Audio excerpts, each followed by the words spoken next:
Time for a couple of pro tips. First up, here's a quick primer on extension cord safety.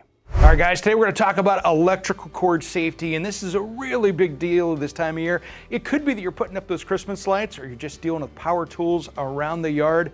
These are things we've got to be really careful with. First off, those power strips shouldn't be around anything with high power, let alone if it's a heater or something like that.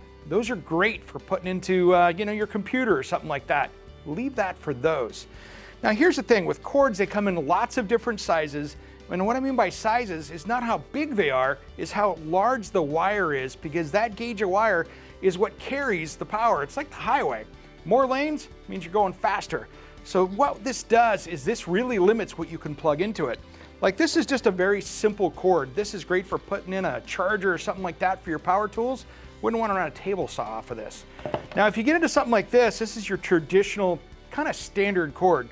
This works great for the Christmas lights, but again, if I'm putting something on it like a heater or even a power tool, probably going to burn up the tool. And that's one thing you got to consider with all of this.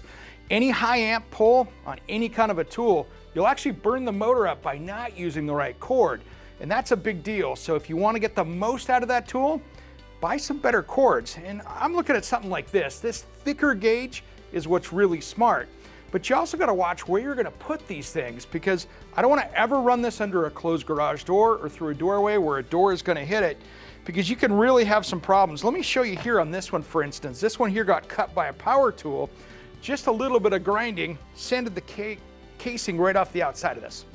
And so, as you can see inside of these, it's just regular electrical wire. This isn't something magical. This is just wire that you'd see inside your house, but with a more protective outside sleeve.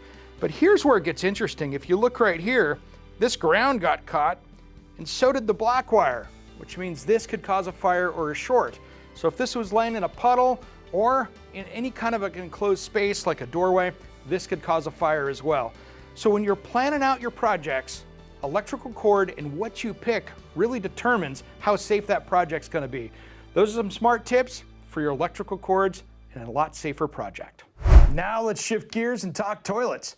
If yours ever needs fixed, here are some troubleshooting advice to help you get started. All right, guys, today we're going to talk about how to troubleshoot a toilet. And you know something? I got one cut apart right here to make this easy for you. So here's what it looks like on the inside of a toilet. If you've never taken the lid off before, this is what you see on the inside. So let me show you how this works. We've got our handle here. When you flush this and pull down on the handle, this lifts up this flapper and the water goes down out of this tank into the toilet bowl, sends everything out to the street. But what happens is if you've got that phantom flush where you walk into the room and you hear the toilet flush by itself, there's a couple of things that could be happening. And let's talk about that first. See this flapper right here? This is what controls the water. And if this is off center or leaking, or even like this where the chain gets underneath it, that is where that's going to phantom flush, because it's thinking that it's flushing. And so what you want to do is come in and replace this and replace the flapper. So that's the first thing that can happen here. Now, if you've got a toilet that starts to overflow over the lid, or it's running down over this overflow, that's another problem. Let's talk about this. So this here is the float assembly. The water comes in from that hose underneath your toilet, comes up to here, and this is what measures and stops the water from coming over the top of this.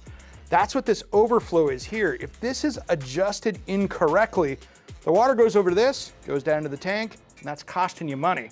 So this here can be adjusted up and down depending on where you want that to be. And this always has a line on the inside of what your fill is, so you can adjust that. Those are two of the basics right there. If your handle is not working correctly, this is very simple. You can unbolt it and put another one on.